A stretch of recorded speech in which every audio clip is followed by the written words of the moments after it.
Hindi mo na nga kailangan lumayo pa para pumuntang langit. Kaya tara!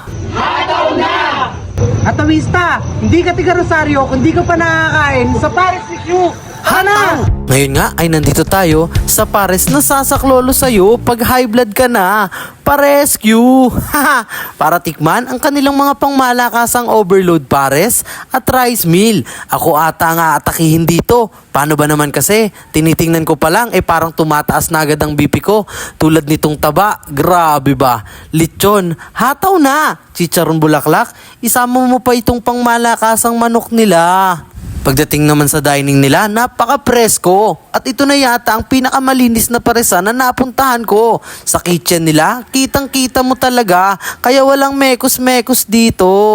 Located lang sila sa tabi mismo ng SM Rosario, sa parking lot sa likod. Kaya yung iyong parkingan na yan. O di kaya, waste mo lang ang JNT Warehouse Rosario. Magkatabi lang sila. Pagdating naman sa menu nila, naka-only rice ka na, may free soft drinks ka pa. San ka pa? Solid yun. Kaya naman, dinadayo talaga sila dito. Pag order ko nga, binigay agad si ate girl sa akin. Yung stub pala. Overload pares, 100. Grabe ang sarap. Naka-only taba ka na, naka-only rice ka na, at may free soft drinks ka pa. Barbecue, 100. Sisig, 60. Boneless na bangus, 130. Fried chicken, 120.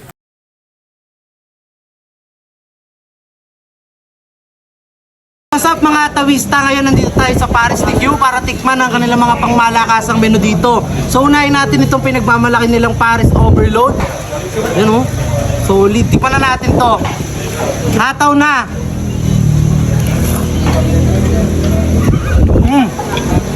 Panalo.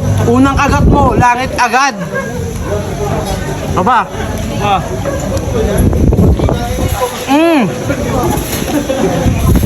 Solid. Nantikman naman natin yung sisig nila.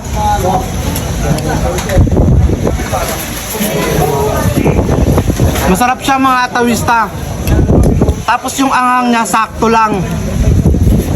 Nantikman naman natin itong ano nila, chicken nila.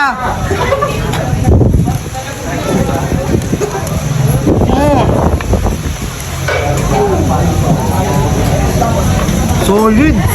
Lasang-lasa mo talaga yung juicy, tsaka yung lutong ng chicken, tsaka yung linamnam niya. Then yung barbecue naman nila, ano? Mga naka-only rice na to. Tapos may free soft drinks ka pa.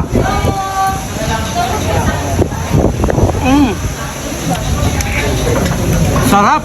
Panalo to. Pang ine-edit ko nga, parang gusto ko agad Paano mga bumalik Atawista? Hatawin muna namin Hindi to. ka pa nakakapunta dito. Ito na ang magpapatibok ng puso mo. Paalam!